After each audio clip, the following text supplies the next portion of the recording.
Bienvenue dans le Rendez-vous e-commerce, le podcast 100% dédié au e-commerce francophone. C'est parti pour un nouvel épisode du Rendez-vous e-commerce. Aujourd'hui, on accueille une invitée qui maîtrise de podcasts de marque sur le bout des doigts. Une belle mise en abîme pour ce premier épisode. Chez Decathlon, elle a imaginé et lancé non pas un, mais 3 formats audio. Les conseils des sportifs, les histoires des sportifs et les coulisses de Decathlon. Sandrine, tu poursuis désormais l'aventure avec un nouveau podcast engagé, Les Nouvelles Filles de la Campagne. Bienvenue à toi. Et pour commencer, est-ce que tu peux te présenter et nous dire ce qui t'a amené au podcast, notamment chez Decathlon ? Alors, bonjour et puis merci pour l'invitation. Me présenter, ça va être assez simple, hein, donc mon nom c'est Sandrine Planck. Là, qu'est-ce que je peux dire d'autre? J'évolue dans la communication depuis 10-15 ans à peu près et cette expertise de podcast, eh bien, elle a démarré en 2019. Comment elle a démarré? C'est assez simple, hein, j'ai pas une réponse hautement stratégique. Elle a démarré juste parce que moi, Sandrine, je suis, passionnée de podcast, voilà, tout simplement. En lisant un article de blog, un jour, je suis tombée sur un podcast qui s'appelait Génération XX, qui était sur l'entrepreneuriat au féminin. Donc ça date, hein. Je suis tombée là-dessus, je savais pas trop ce que c'était qu'un podcast finalement. J'ai mis les écouteurs dans les oreilles, j'ai écouté et là, ça a changé ma vie, j'ai envie de dire. Et voilà comment ça a démarré. Et moi à l'époque, effectivement, j'étais dans une équipe de création de contenu chez Decathlon. Et là, très rapidement, j'ai bien envie de dire, saoulés pour pour tenter l'aventure du podcast chez Decathlon, tout simplement. Ça a démarré vraiment comme ça, tout simplement. Et t'as mis combien de temps pour les convaincre? Parce que Decathlon, ils sont quand même assez innovants, hein. Oui, j'ai eu beaucoup de chance. Je pense que j'ai eu beaucoup de chance parce qu'en 2019, les marques, elles étaient absolument pas, et encore aujourd'hui, ça c'est encore à mon avis assez frileux, mais en 2019, c'était vraiment pionnier dans l'expérience. Mais j'ai eu de la chance parce qu'à l'époque, j'avais une leader qui était assez, qui aimait le podcast, elle aussi. Elle avait envie d'innover. Et elle m'a fait confiance et c'est arrivé au bon moment parce que je pense qu'on était sur une période où on avait la possibilité d'avoir une enveloppe budgétaire pour tester des formats différents et innovants. Et il y avait une liste, je me souviens, il y avait une liste de 10 formats et les 3 formats qui ont été élus, enfin dans les 3 formats qui ont été élus, il y avait le podcast. Combien de temps ça m'a pris? En vrai, ça m'a pas pris tant de temps que ça pour la convaincre parce que je pense qu'elle était convaincue elle-même. Et par contre, ils m'ont dit, voilà, tu as cette enveloppe, c'est 20% de ton temps de travail. Voilà, enfin, ce sera 20% que tu vas accorder de temps. Et puis, on verra. Et en fait, au bout de 6 mois, c'est devenu mon métier à part entière. Ouais, j'allais te dire les 20%, il me semblait bien, bien peu pour monter tout un podcast. Au départ, c'était voilà, tu t'accordes une journée de ton temps de travail sur le podcast, tu défriches un peu le marché, voilà, tu découvres un peu comment ça fonctionne, comment on produit un podcast, comment on le diffuse et puis voilà et puis finalement, oui, au bout à peu près de 6 mois, on m'a dit: «Bon, bah, maintenant, eh ben, ce sera ton rôle, tu seras, experte, de l'audio pour Decathlon au global». Voilà comment ça s'est passé. Vraiment, à l'aventure. À part l'enthousiasme dont tu as fait preuve et qui a formidablement bien marché, est-ce que il y avait des éléments chiffrés sur lesquels s'appuyer pour, ou en tout cas que toi tu as mis en valeur pour en fait dire regardez, le 20% peut se transformer en 100% et ça a un vrai sens pour la marque? Je vais répondre non, il y avait pas de chiffres parce que déjà donc en 2019, c'était quand même, très, précurseur. Des podcasts de marque, il y en avait très, très peu. Je sais plus à l'époque, mais je crois qu'il y avait peut-être Mythique. Il y avait 1 ou 2 marques, Oui, d'accord, ouais. ouais, qui s'étaient lancées, mais il y avait vraiment pas grand-chose. Hormis, notre enthousiasme, il y avait quand même je pense qu'on était convaincus, enfin moi j'étais convaincue, que Decathlon pouvait avoir toute la légitimité à prendre la parole sur ce format-là. Alors déjà parce que Decathlon est l'entreprise toujours, je pense, hein, est toujours une des entreprises préférées des Français, donc a une marque employeur très forte et que à l'intérieur de chez Decathlon, il y avait toutes les ressources et les sources pour faire du contenu de Bien qualité. sûr, bien sûr. Voilà. Mais il y avait pas, j'avais pas de data, j'avais pas de statistiques, il y avait rien à l'époque. Oui, c'est ça. C'était vraiment à l'envie, à l'enthousiasme, à la promesse d'un monde meilleur pour la marque, en tout cas via ce canal, et avec aussi justement des attributs d'innovation au sein de l'équipe qui devaient aussi être hyper excitants, quoi. Avec une entreprise avec un ADN fort, des valeurs fortes. Et puis, j'ai envie de dire aussi, tout simplement par l'activité. Enfin, le sport, tout de suite, c'est quand ça peut vite emmener les gens en termes de contenu audio. C'est peut-être plus facile qu'un cabinet comptable. Enfin, c'est ce que je pensais à l'époque. Maintenant, je pense que les cabinets comptables peuvent faire aussi du podcast, hein, sur leur expertise. Mais j'avais l'impression dès le départ que on pouvait cocher facilement toutes les cases pour que le podcast réussisse. Et est-ce qu'on ose te demander l'enveloppe? Finalement, le budget que Decathlon était prêt à mettre à ce moment-là pour le podcast, il était grosso modo de combien? Alors, dans mes souvenirs, la première enveloppe dont j'ai disposé pour lancer le projet, 60 000 €. Et est-ce que ça a suffi ou est-ce que c'était moins? Est-ce que vous avez finalement explosé le budget? Non, Est-ce que tu as mis de ta poche? quand j'ai vendu un rein, T'en as Bien. 2. oui, oui, c'est bon, c'est bon. Non, non, je pense, alors dans mes souvenirs, pareil, hein, je crois que j'ai respecté l'enveloppe, j'ai respecté les 60 000 €, sachant que j'avais quand même des contraintes, hein, parce que tout de suite on m'a challengé en me disant, ok, c'est un épisode par semaine. Quand même. Ouais. Oui, oui, oui, oui. C'est pour ça que c'est rapidement devenu mon métier, parce que quand ma leader m'a dit, ok, voilà, enfin, je tout rentrait, enfin voilà, tout s'alignait, mais tu sors un épisode de conseil de sportif par semaine. Donc il fallait y aller. En termes de prod, en termes de sujet, en termes de prod et en termes de finances. Et à l'époque, j'avais un partenaire technique qui a joué le jeu. Donc ça, c'était chouette. Mais ouais, 60 000 €. C'était qui? C'était un technicien en ingé son au sein de Decathlon? C'était qui? Non, non, non, non, partenaire technique. C'est vrai que la particularité de notre projet et la particularité un petit peu de Decathlon, en tout cas à l'époque, ça a peut-être changé maintenant, mais c'est quand même de faire beaucoup de choses en interne. D'accord? Et par contre, pour la partie technique, on s'est entouré d'une entreprise, enfin d'une agence qui s'appelle Pipo et Lola, si je peux la citer. Ouais, je les connais, ouais. Ils sont Voilà, connus, ouais. Pipo et Lola, Olivier et Gaël, qui sont des experts à la base de la radio et qui sont aussi les partenaires de Decathlon sur la radio d'entreprise. Ok. C'est-à-dire que déjà, moi, quand j'ai lancé les podcasts, il y avait une radio d'entreprise qui existait, qui s'appelle Radio Moquette. Et on s'est dit, ben tiens, sur la partie technique, je pense que eux peuvent nous aider sur toute la partie post-prod. Ok. Ils m'ont accompagné au départ un peu sur le projet au global. Ils m'ont accompagné un petit peu dans la partie enregistrement parce que la particularité, ça c'est important, c'est-à-dire que quand j'ai commencé le projet du podcast, ça n'était pas moi l'hôte du podcast. Ouais. Ça n'était pas moi sur les 4, 5, 6 premiers épisodes. Ça n'était pas Sandrine qui prenait la parole. C'était Gaëlle de chez Pipo et Lola. Et là, pareil, ma leader m'a challengé aussi et m'a dit, je pense que ça doit être toi qui prends la parole sur les conseils de sportifs parce que qui mieux qu'un collaborateur Decathlon peut aussi refléter l'ADN, les valeurs de Decathlon, ce que l'on vit chez Decathlon, etc. Donc voilà. Rapidement, moi j'ai pris la parole. Ils m'ont accompagné sur cette partie-là, un peu technique, sur le matériel, etc. Mais par contre, je leur déléguais toute la partie post-prod. Donc dans les 60 000 €, concrètement, je pense que le gros du budget, c'était pour la post-prod pour Pipo et Lola. Et du coup, cette aventure, elle a duré combien de temps? Mon aventure ou l'aventure du podcast chez Decathlon? Ton aventure à toi. Mon aventure à moi, elle a duré quand même, je pense, 2 ans, à peu près.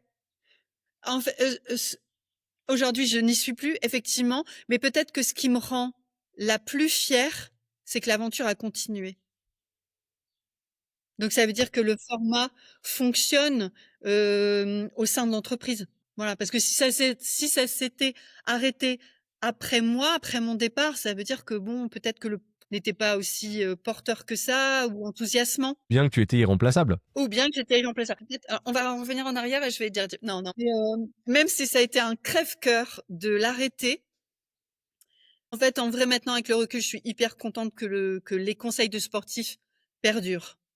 Bien Voilà. sûr. Bon, qui s'est démocratisé. Tout le monde fait du Allez, podcast. Enfin, je veux carrément. dire, il y a énormément de marques qui s'y sont mis, même en fait, des gens qui se lancent en tant que host sur une verticale, même pas en tant que marque. Et les gens en consomment énormément, les podcasts vidéo, les podcasts audio. Enfin, aujourd'hui, la création de contenu, elle a jamais été aussi accessible, en fait. Preuve en est. Regarde-nous. Oui, prenez, je vous regarde. Oui, alors par contre, je m'interroge quand même si, effectivement, alors je reste convaincue et je suis hyper motivée et hyper enthousiaste à ce que l'on utilise le format du podcast pour raconter des histoires, pour porter des messages, pour valoriser des compétences, des expertises, l'ADN d'une entreprise, et cetera. Mais je ne suis pas sûre que toute entreprise doit à un moment donné se dire: «Je dois faire du podcast parce que, peut-être on se dirait c'est la mode de faire du podcast». Mhm, mhm. D'accord? Alors, qu'est-ce qu'il faut selon toi pour lancer son podcast? Les vraies bonnes raisons de lancer un podcast? Il y a les raisons, mais il y a aussi ce que ça va impliquer derrière en termes de charge de travail, de compétences, d'expertise, de moyens financiers. Hem, Parce que faire un podcast pour moi, c'est pas juste, on pourrait l'imaginer avec un smartphone et faire un contenu audio et le balancer, sur une plateforme. Pour moi, un podcast, c'est bien plus que ça. Ça n'est pas juste produire un enregistrement audio. Il y a quand même masse de travail. Alors attention, hein, je veux que tout le monde fasse du podcast, hein, mais il faut quand même être conscient qu'il y a un énorme travail en amont, en pré-prod et en post-prod pour faire découvrir son podcast. En fait, produire du podcast, c'est chouette, le faire découvrir, c'est mieux. Comme les sites internet. Avoir un site internet, c'est joli. Si personne va dessus, ça sert à rien. En fait, comme toute création de contenu, vraiment, hein, je pense, alors j'espère ne pas me tromper, et après je vais essayer de répondre sur les valeurs, mais j'espère ne pas me tromper, mais l'autre jour j'entendais, je sais plus qui, parce que j'écoute énormément de podcasts, hein, vous imaginez bien, quelqu'un qui disait, un expert aussi de podcast qui disait qu'aujourd'hui dans la jungle des podcasts, qui sont sur Spotify, Deezer, enfin qui sont sur les plateformes, seuls 3%, je crois, j'espère pas dire de bêtises, hein, mais seuls 3% ont plus de 5 épisodes. J'ai entendu une statistique similaire. Et je me suis dit: «Waouh!» Mais en vrai, c'est tellement passionnant, ça peut être tellement riche pour une entreprise, un indépendant, une association, peu importe. Là, j'ai accompagné une mairie, par exemple. On peut faire passer tellement de choses à travers un podcast, mais malgré tout, moi je dis le podcast, c'est un marathon. C'est exactement ça. Et puis, on voit pas toujours le retour sur investissement. Du coup, ça me permet d'enchaîner sur la prochaine question. Mais chez Decathlon, qu'est-ce qui a le mieux fonctionné? Est-ce qu'il y a eu un épisode ou une série qui a vraiment fonctionné et où vous avez vraiment réellement vu des retours? J'ai pas envie de dire des retours sur investissement, mais en tout cas des signaux forts qui ont permis de dire, en fait, ça nous apporte des clients. C'est vraiment quelque chose qui fonctionne d'un point de vue commercial. Je pense qu'il y a plusieurs choses. Déjà, alors, dans les 3 chaînes, les conseils de sportifs, les histoires de sportifs, les coulisses de Décathlon, celle qui a le mieux fonctionné, c'est les conseils de sportifs, qui est un contenu court, relativement court, 15 minutes, accessible, vraiment dans la veine aussi de Décathlon, en tout cas à l'époque, hein, moi je parle de l'époque, de remettre le sport au cœur de la vie des Français et des Françaises, rendre le sport accessible à tous. Donc en fait, ces contenus-là étaient vraiment en lien avec le message, les valeurs de Décathlon à l'époque. Un contenu relativement court, assez accessible, produit avec bien souvent des fois des collaborateurs de chez Decat. Donc il y a 2 choses. Ça répondait quand même au message, à la stratégie commerciale de Decathlon. Et il y avait un truc qui était hyper fort en termes de marque employeur et de valorisation des collaborateurs. C'était hyper puissant, hyper puissant pour ces 2 axes-là.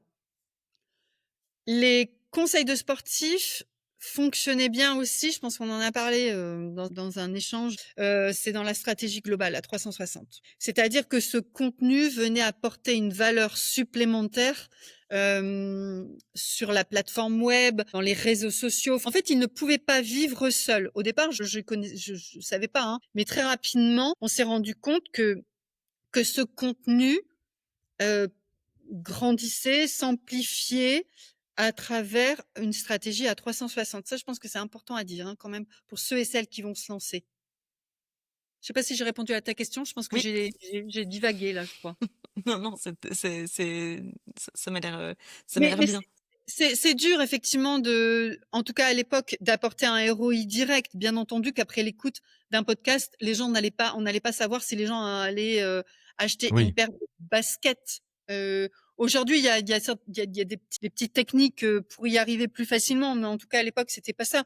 Mais insidieusement, on savait très bien que si les gens écoutaient ce type de contenu, de comment me remettre à la course à pied, globalement, il y avait de fortes chances qu'ils aillent acheter une paire de baskets chez Decathlon. Ouais, et puis ça renforce aussi quand même La marque. la marque, c'est-à-dire que on n'est pas non plus, surtout sur ce type de contenu, c'est pas, en fait, ça fait bosser la marque, ça la renforce, mais sans avoir de push commercial en fait. C'est juste, c'est Exactement. l'attachement à la marque qui est renforcé, l'image qui en est modifiée, c'est-à-dire qu'elle peut être là aussi, pas nécessairement pour me vendre des choses, mais aussi pour me conseiller dans ma pratique. Et en fait, c'est déjà super. C'est-à-dire, il y a un côté altruiste presque, tu vois, qui peut aussi vraiment avoir ce sentiment de OK, Decathlon, je peux leur faire confiance. Là, ils me donnent des conseils, ils essayaient même pas de me vendre quoi que ce soit en fait. Tu as complètement raison. Et je reviens sur cette histoire. Ce qui s'est passé aussi, ce que j'avais envie de déployer, c'était de dire que les produits Decathlon, effectivement, étaient réfléchis, conçus par des passionnés de sport à l'intérieur de la marque. Et moi, j'avais envie de faire passer ces messages-là et de valoriser les gens, les chefs de produits, les ingénieurs, qui sont des sportifs eux-mêmes, qui travaillent sur ces produits pour Bien rendre sûr. accessible le sport aux Français. Donc il y avait cette histoire de valorisation de collaborateurs, en même temps d'attachement, de fidélisation et de notoriété de la marque, et d'accompagner les sportifs à reprendre le sport. Après les produits, ça arrive en dernier. Mais tu as très bien résumé ce que je voulais dire et que je n'ai pas réussi à dire. Et je t'avais Si. écouté dans un podcast où tu disais qu'en fait, une de tes grandes fiertés, c'était qu'il y avait un épisode de podcast qui ramenait en fait 60% du trafic sur un article. Et je Ah ouais. rebondis du coup sur ton approche 360. Finalement, c'était ça aussi le podcast. C'était ramener sur le site, ramener sur d'autres contenus et puis essayer de faire bouillir tout ça pour que ça fonctionne. Exactement, parce que d'ailleurs, on l'a appelé les conseils de sportifs parce que il y a lesconseilsdesportifs.fr qui est donc une plateforme web où l'on retrouve des articles, photos, vidéos et podcasts. Et en fait, on l'avait pas fait au départ, hein, parce qu'au départ on n'avait pas conscience de ça. Mais à un moment donné, il y avait un comité éditorial qui était mis en place avec les gens qui faisaient la vidéo, les gens qui faisaient les articles, les gens qui faisaient les podcasts. Enfin, l'idée c'était de pouvoir produire tous ces différents formats avec la même thématique, mais avec des angles différents, et de regrouper tous ces contenus au même endroit. Enfin, et puis faire du maillage de contenu, ce qu'on appelait du maillage de contenu. Voilà. Et après, chaque podcast produit avec un sport différent atterrissait dans les pages du sport. Et là, c'était les équipes de com de ces sports concernés qui, eux, faisaient la com de leur côté. C'était un peu une grande toile d'araignée, hein. Ouais, c'est clair. Et moi, je serais curieux de savoir, merci. Je serais curieux de savoir, Sandrine, pour pour une marque e-commerce, qu'elle soit en Suisse ou ailleurs, en réalité, ça n'a pas tant d'importance, même si en Suisse, on est très attaché au local. Mais est-ce que une marque e-commerce qui vend un produit et qui a un positionnement, un branding, tu vois, un peu mission, aurait intérêt à prendre la parole via le canal du podcast? Et si oui, qu'est-ce que ça impliquerait? On t'a entendu parler d'éditorial, donc ça implique qu'il y a une ligne éditoriale, qu'on n'est pas tout de suite dans la vente, qu'on est aussi dans la notoriété, dans la comment dire, la pédagogie et puis le fait de vulgariser des choses qui sont pas nécessairement accessibles à tous. Est-ce que toi, dans les marques que tu as pu accompagner ces derniers temps, après ton expérience chez Decathlon, est-ce que tu as un peu une feuille de route ou en tout cas des choses que tu sais qu'il ne faut pas faire ou au contraire qu'il faut faire? Je pense que effectivement, si une marque, une boîte, une entreprise, peu importe, veut se lancer dans le podcast, moi, le premier conseil que je pourrais lui donner, c'est de ne pas vendre ses produits, enfin, de pas être en frontal à vouloir vendre directement ses produits ou ses services. Après, j'aurais envie de dire d'être le plus authentique possible, le plus transparent possible, le plus honnête possible. De réfléchir un peu à ce qui compose, je parle toujours d'ADN parce que c'est vrai que c'était un mot qu'on utilisait beaucoup chez Decathlon, mais en fait, ce que représentent vraiment les valeurs, le cœur de l'entreprise, de ce que les messages qu'ils ont envie de faire passer avant tout, d'essayer d'être le plus spontané, c'est peut-être pas le bon terme. En tout cas, moi, je pense toujours à cette idée d'authenticité, de de transparence sur qui ils sont, ce qu'ils vivent à l'intérieur de leur entreprise, ce qu'ils ont envie de dégager comme message. Pour moi, ce serait peut-être le truc le plus important, le plus fort. C'est, ça vous convient, ça? Ouais, exact. Non, tout à fait. Très bien. En fait, de pas jouer un rôle, de pas se cacher. Oui, de pas jouer Pas un faire rôle, semblant, quoi. Ouais. de pas faire semblant, d'essayer d'être quand même le plus transparent, le plus honnête possible. Pour moi, ça serait le plus les deux choses les les choses les premières comme j'ai du mal à trouver mes mots là, excusez-moi. C'est vendredi, c'est parfait, Ouais, c'est c'est ça, normal. à recommander. Voilà, si je devais recommander. Après, bien sûr, il y a tout ce travail de conception et de ligne éditoriale, mais les deux choses les plus importantes pour moi, ça serait effectivement euh, ne pas vouloir vendre de produits en frontal et euh, et voilà, et rester le plus honnête et authentique possible. Et est-ce que justement à l'intérieur de votre marque, vous avez, alors on n'est pas obligé de le faire, hein, mais est-ce que vous avez des gens qui pourront prendre la parole pour refléter ça, pour dégager ça, ou alors est-ce que vous allez demander à une agence de le faire pour vous? Je sais pas. Parce que ça aussi, c'est possible. Toi, tu connais des cas comme cela, comme celui-ci, où c'est-à-dire que une marque va dire, OK, c'est l'agence qui gère le podcast avec, par exemple, même la prise de parole en tant que telle, quoi. Oui, il y en a qui le font. Là, j'ai pas d'exemple comme ça en tête direct, mais même moi, quand on a démarré le podcast chez Decathlon, il y a des agences qui m'ont sollicité pour prendre le projet en complet. D'accord. OK. Ouais, j'ignorais. Ça, c'est jouable, hein, je pense. Il y en a peut-être qui le font. Nous, c'était vraiment pas dans notre manière de fonctionner. Je peux donner un exemple, mais qui est pas lié à Decathlon, mais avec les nouvelles filles de la campagne. Donc ça, c'est mon podcast perso. Je travaille avec l'association des maires ruraux de France. Eh bien, finalement, je coproduis du podcast pour eux. Ils ne prennent pas la parole. D'accord. Voilà.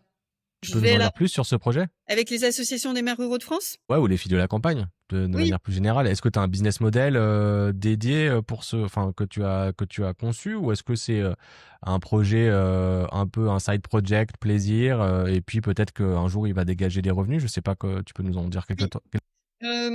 Les nouvelles filles de la campagne, c'est un projet à la base complètement indépendant et juste parce que depuis que je fais enfin, je suis réellement tombée dans la marmite du podcast, pardon. Et quand j'ai quitté Decat, très rapidement, j'ai eu envie de refaire un podcast et j'avais envie d'en tester un de manière autonome, libre, avec un peu moins de cadre et de structure, avec un sujet qui me tient à cœur. Le sujet qui me tenait à cœur, effectivement, c'est la ruralité, c'est le changement de vie, c'est l'audace, le féminin. Donc c'est comme ça qu'est née les nouvelles filles de la campagne, mais il y avait absolument pas de stratégie, il y avait pas de business, il y avait rien du tout. Finalement, il s'est vite avéré que c'est devenu très communautaire, parce qu'un podcast peut être très rapidement communautaire. C'est un bon moyen, d'ailleurs, le podcast est un bon format pour rassembler les communautés. Donc, il y a des marques, des entreprises, des assos, j'en sais rien, qui veulent faire communauté. Le podcast, c'est un très bon levier. Donc, c'est devenu communautaire très rapidement. Et si je fais lien avec l'Association des maires ruraux de France, c'est cet asso qui est venu me chercher, qui est venu chercher ma communauté pour délivrer des messages liés à la ruralité et à la femme. Donc en fait, on a tous les deux des audiences communes. On a des liens dans dans nos messages, dans nos valeurs. On a des choses communes et on a des audiences qui peuvent se croiser. Donc, finalement, cette association des maires ruraux de France est venue me chercher pour coproduire des épisodes ensemble, puisque mon audience, ma communauté, est prête à entendre leur message. D'accord. Après, les nouvelles filles de la campagne, effectivement, pour l'instant, c'est un projet complètement indépendant, mais qui est rapidement devenu ma marque personnelle, qui est devenue mon identité de marque, qui est devenue mon entreprise. Voilà, ici en ruralité, sans le vouloir, sans le savoir. Donc aujourd'hui, au-delà de ça, tu accompagnes des entreprises dans le podcast. Oui. Est-ce que toi, tu as vu des sortes de tendances émergentes sur un sujet, un format ou une production? Et finalement, c'est quoi tes conseils pour quelqu'un qui a envie de se lancer aujourd'hui dans le podcast? Alors aujourd'hui, j'accompagne, c'est des projets complètement différents de ce que j'ai pu faire avant et qui m'enthousiasment à fond. J'accompagne des collectivités territoriales. Voilà, parce que effectivement, il n'y a pas que les marques ou les entreprises qui peuvent utiliser le podcast, mais des collectivités territoriales. Quand je parle de ça, c'est par exemple des communautés de communes ou des mairies pour parler de leur territoire. Donc c'est plutôt ce type de projet que j'accompagne actuellement ou des indépendants sur le sujet du podcast. Est-ce qu'il y a des choses qui marchent mieux? Je pense aux marques qui ont envie de lancer leur podcast. Est-ce que finalement, tu te rends compte que le 15 minutes, l'interview fonctionne bien? Est-ce qu'il y a des petites choses ou ça dépend vraiment du... Alors en fait, je vais essayer de retenir correctement tes questions. Moi, je pense que des vraies tendances. Alors oui, là, on parle beaucoup des podcasts à dupliquer en format vidéo. Ok, c'est cool, mais bonne chance les gars. enfin, voilà, ça peut être super cool, hein, mais il faut quand même avoir, je pense, des gros moyens humains et de budget. Donc c'est pas accessible à tous. D'ailleurs, je pense que Decathlon ne s'y est pas mis. Et pour moi, c'est pas une fin en soi. Moi qui suis une grosse consommatrice de podcasts, je ne regarde pas de podcasts vidéo. Mais en même temps, si certains veulent le faire, c'est OK. Après, tu as parlé de temps, etc. Alors oui, dans les statistiques, tous les ans, au Paris Podcast Festival, on va te dire que les podcasts les plus plébiscités, ça va être du 15 minutes, du format court.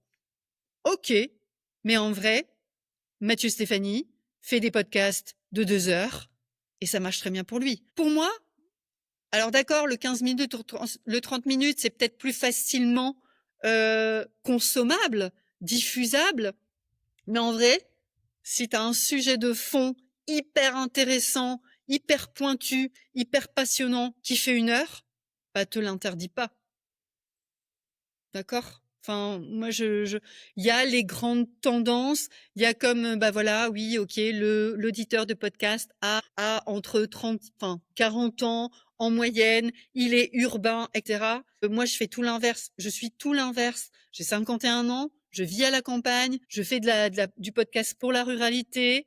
En vrai, ça m'embête un peu de rentrer dans ces cases. Moi, je pense que si on a envie de faire du podcast, qu'on a les moyens de le faire, des moyens humains, un peu d'argent, qu'on a des vrais sujets, des vrais messages à porter, fais-le comme tu as envie de le faire. Si tu le fais avec ton cœur, ça marchera. Si tu veux essayer de rentrer dans les cases, mais que tu le fais parce qu'il faut le faire, ça marchera pas. Après, dans les tendances, peut-être que j'ai envie de dire, au-delà de ces comment dirais-je, de ces formats, etc., de ces tendances. Les territoires s'approprient le podcast. Les offices de tourisme, les communautés de communes, les mairies. En fait, ce format, il peut être dupliqué à plein à plein de domaines, à plein d'entités différentes. Pour moi, je pense. Ok. Non, mais il y a quand même Il y a quand même quelque chose qui mérite, je pense, qu'on s'y attarde un petit peu et t'es la mieux placée pour nous en parler. C'est une fois qu'on a fait la pré-prod, une fois qu'on a fait l'enregistrement, la post-prod, bon, ben, comme tu le disais tout à l'heure, c'est bien de faire un podcast, mais c'est bien aussi de faire découvrir un podcast. J'aimerais que tu nous parles quelques mots, en fait, sur toi, ce que tu as identifié comme technique de promotion du podcast. En fait, comment toi tu fais pour les podcasts que tu as pu produire et actuellement les nouvelles files de la campagne, c'est quoi les méthodes, les choses, voilà, tu dois nécessairement passer un peu de temps à faire la promotion de chaque épisode et en plus de manière plus générale du podcast. Qu'est-ce que tu pourrais nous dire à ce sujet pour les marques e-commerce ou non, en Suisse ou ailleurs, qui souhaiteraient explorer ce canal en fait? Déjà, trouver un bon hébergeur. Est-ce que tu as des noms d'hébergeurs de Ben, podcasts moi, je suis pro Ocha parce que voilà, c'est avec Ocha que j'ai démarré l'aventure quand j'étais chez Decathlon. Pour plusieurs raisons, c'est parce qu'ils étaient en local, ils étaient à côté de chez nous, ils avaient leur bureau sur Tourcoing. Ils étaient à Tourcoing à l'époque. Maintenant, je pense qu'ils ont migré sur Paris et sur une autre commune dans le Nord. Mais en tout cas, voilà, ils étaient en local, donc c'était facile pour moi. Donc, trouver un bon hébergeur avec un bon outil qui fonctionne bien, avec une belle ergonomie, très intuitive. Donc, moi, je suis pro Ocha. Et dans cet outil Ocha, dans cet hébergeur Ocha, on a plein de moyens de pouvoir faire la promotion de son podcast. Ok. Moi, je pense que ce serait le premier conseil. Ouais, aller vers un hébergeur comme Ocha qui effectivement nous donne plein d'outils pour pouvoir faire la promotion de nos podcasts de manière facile, simple et efficace. C'est-à-dire que quand on est dans l'hébergeur, il y a moyen de paramétrer des posts pour les réseaux sociaux, de les mettre dans un calendrier éditorial, de pouvoir les planifier, etc., d'avoir tous les liens, les bons liens qui vont bien pour faire sa propre communication, d'avoir des clips vidéo à mettre sur les réseaux sociaux, de pouvoir avoir des smart players pour mettre sur les pages web. Donc en fait, D'accord. dans l'hébergeur, il y a une multitude de fonctionnalités pour faire la promotion de son podcast assez facilement. Donc ça, c'est une première chose. Je crois que moi, sans Ocha, je vis pas. Ils me payent pas pour dire ça. Ils me payent pas du tout. C'était ma prochaine question. Non, ils me payent Est-ce que pas. tu es affilié au chat? Non, je suis pas affiliée au chat du tout. Et d'ailleurs, aujourd'hui, pour les nouvelles filles de la campagne, je paye au chat avec mes propres petits sous pour faire la promotion de mon podcast. Ensuite, pour moi, pour faire la promotion de son podcast, la communication de son podcast, les réseaux sociaux. Les réseaux sociaux, c'est vraiment, je pense, un des premiers leviers de visibilité, d'acquisition, de notoriété, pareil, et de travailler aussi sur ces communautés, en tout cas en ce qui concerne une nouvelle fille de la campagne. Mais un podcast, pour moi, sans réseaux sociaux, c'est quand même c'est compliqué, hein, c'est compliqué.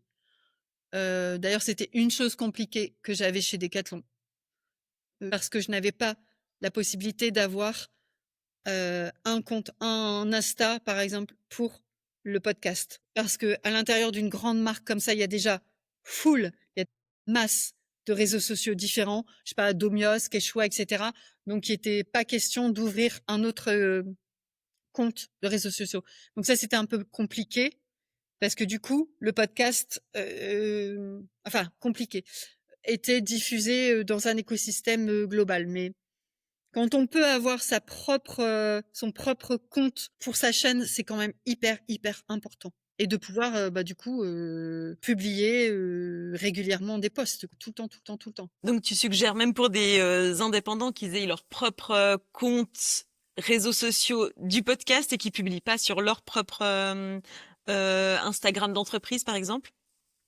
Bonne question à réfléchir. Bonne question. Ouais, très bonne question. Je pense qu'effectivement, chez Decathlon, c'était compliqué parce que il y avait, admettons, je sais pas s'il y avait 70 sports de représentés, ça voulait dire potentiellement qu'il y ait 70 comptes Instagram d'ouverts pour que chacun puisse faire la promotion de son activité, son sport. Donc, si on remettait une couche là-dessus, on n'y comprenait plus rien. Maintenant, peut-être que sur des entreprises ou des marques plus petites, ça peut s'envisager. À réfléchir. Là, je me prononce pas. Donnez-moi 10 minutes. En attendant, on va peut-être pouvoir faire le tour des outils. Tu as parlé de Ocha, qui est un très bon outil. Est-ce que pour ceux qui ont envie de se lancer, j'ai l'impression que quand on lance son podcast, ce qui nous fait un petit peu le plus peur, et je crois que c'était le cas un petit peu d'Arnaud et moi, c'était la technique. Quel micro? Est-ce que le son va être bien? Est-ce qu'on s'enregistre en vidéo, etc. Et finalement, il y a une infinité d'outils qui sont incroyables pour le podcast. Est-ce que toi, tu as des petits noms à nous recommander, des choses qui sont intéressantes à investiguer? Moi, j'ai démarré avec un Zoom H6, voilà, et puis un Zoom H4, et puis j'ai un Zoom H2 aussi. Donc voilà, après Ocha, moi je suis Zoom. Ouais, tout simplement, je pense que alors ça, c'est un truc important dans les conseils, finalement, que ce soit une marque, une collectivité ou un indépendant, de quand même correctement s'équiper en termes de matériel dès le départ. Parce que peut-être qu'il y a encore quelques années, la qualité audio, elle était peut-être moins importante ou moins pénalisante, enfin, on était peut-être moins regardant. Aujourd'hui, la qualité audio, elle doit quand même être au rendez-vous.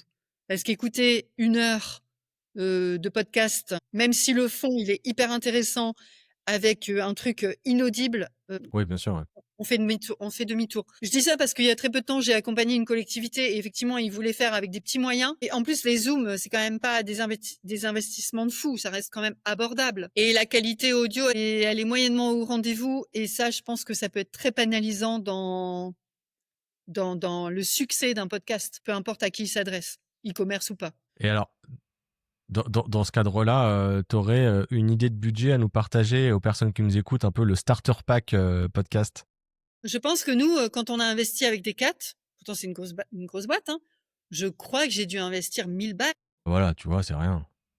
Enfin, ça peut être pour un indépendant, c'est peut-être plus important que pour Decathlon, mais quand même, 1000 francs, c'est pas non plus la mer à boire, quoi. Non, non, 1000 euros. Le Zoom H6, je crois qu'il devait faire 600, 2 câbles, 4 câbles, 4 micros, grosso modo, une enveloppe entre 1000 et 1500. Donc pour une belle marque ou une belle entreprise, ça reste quand même... En fait, je pense que ce qui, moi, à l'époque, était le plus cher, c'était toute la partie post-prod. Mais parce qu'on avait aussi un rythme très important. Oui, puis aujourd'hui, il y a des outils, hein. Nous, on utilise Riverside, mais je crois qu'il y a aussi quelque chose qui s'appelle Podcaster. Je suis pas exactement sûre, mais en tout cas, Riverside, qui est la plateforme qu'on utilise pour faire l'enregistrement. En termes de post-production, ils sont quand même très très bons, hein. Ils font des mini-clips avec l'intelligence artificielle, ils font du montage. Nous, qui sommes pas du tout dans ce domaine-là, on s'en sort très bien tout seul. Et ça peut être aussi une bonne...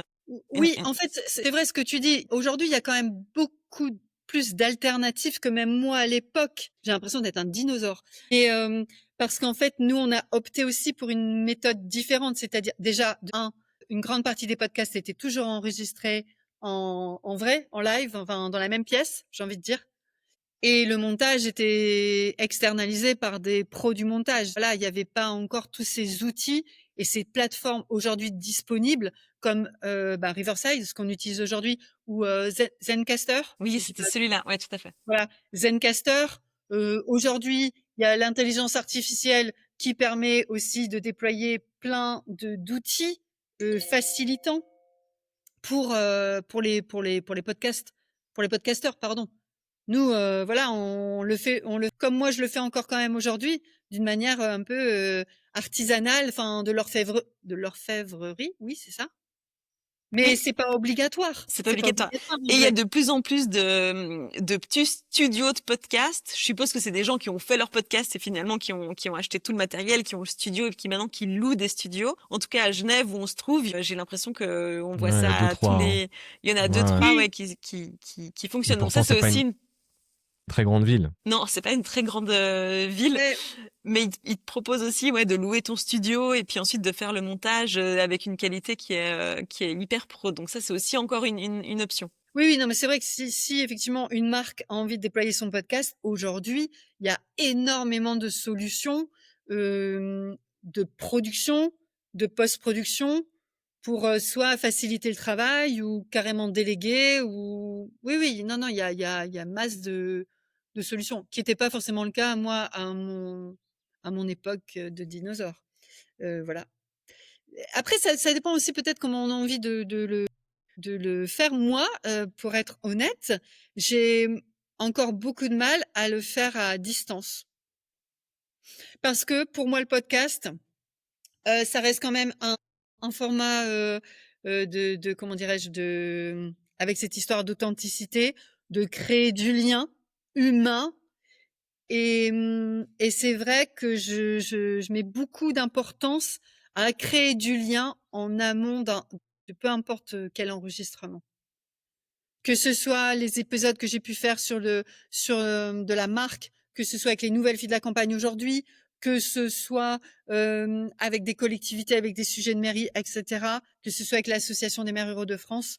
En tout cas, moi, j'ai besoin de créer quand même beaucoup de liens en amont avec ces personnes. Donc, je suis encore sur des rencontres, beaucoup de rencontres. Mais à distance, c'est quand même super cool d'avoir ces outils. En parlant de distance, on vient de perdre Arnaud, qui nous a abandonnés comme ça. Mais de toute façon, je crois que on va devoir passer à notre dernière question parce t'as un planning aussi derrière toi.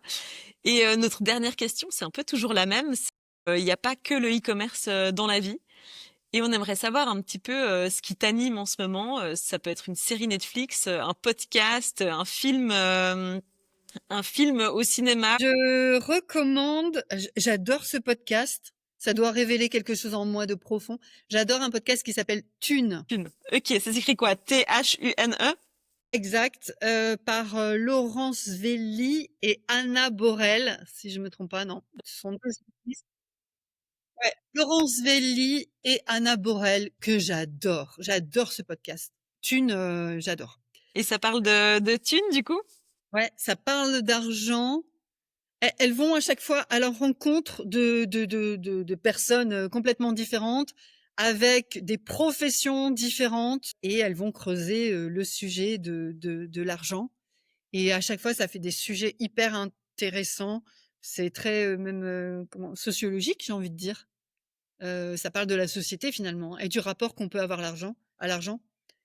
Alors il y a Fab Florent qui a Histoire d'argent, où lui, je pense qu'il décortique plus le rapport qu'a l'individu à l'argent en fonction de son éducation, de son histoire. Par contre, les filles dans Thune, je les vois plus comme une étude sociologique vis-à-vis de l'argent. Excellent. Bah, très bonne recommandation. Je dois t'avouer que tu m'as convaincue. J'irai Ouais, franchement. lancer un petit coup d'oreille. Voilà. Merci beaucoup pour ton passage sur le Oui. rendez-vous e-commerce. Merci, J'espère Sandrine. avoir quand même pu répondre correctement à vos questions liées à des marques. En tout cas, si je devais terminer par une phrase, j'encourage, ouais, voilà, c'est ça, j'encourage les entreprises, les marques à prendre le chemin du podcast en y réfléchissant quand même bien, en se posant les bonnes questions. S'ils ont besoin que je les accompagne, ils n'ont qu'à nous appeler, hein. Mais en se posant quand même les bonnes questions, parce que c'est pas forcément une fin en soi, mais je les encourage vraiment à déployer ce format à l'intérieur de leur écosystème de communication. Parce qu'à l'intérieur d'un podcast, on peut vraiment voilà, dire plein de belles choses, valoriser des expertises, des compétences, parler de ses produits aussi, hein. On n'est pas là pour les vendre, mais on peut en parler. On peut trouver une manière d'en parler. Ou de ses collaborateurs, par exemple. En tout cas, oui, c'est un super projet, donc allez-y. Et du coup, une toute dernière question. Alors quand même, toi, tu les accompagnes comment? Aujourd'hui, on peut te contacter pour que tu puisses accompagner une marque à développer son podcast? Oui, alors je suis vraiment pas une bonne élève parce que je suis en train de déployer moi mes propres canaux de communication pour ma partie pro. Mais aujourd'hui, s'ils veulent me trouver, eh bien, je pense que tu mettras les liens dans le descriptif de l'épisode, mais parce que je vais peut-être pas donner mon email et mon numéro de téléphone comme ça, mais ça fait un peu. Mais je te donnerai tout ça, mais oui, je suis en train de retravailler tout mon écosystème, voilà, et toutes mes offres. Je suis en train de déployer ça et un canal de com propre. Donc je suis désolée, je suis un peu à la ramasse, hein, mais tout est arrivé en même temps chez moi. Mais s'est parfait. déployé On en même temps. partagera avec plaisir. Oui, exact. Génial. Merci beaucoup pour ton passage et tous tes bons conseils. J'espère que j'ai été de bons conseils. Merci.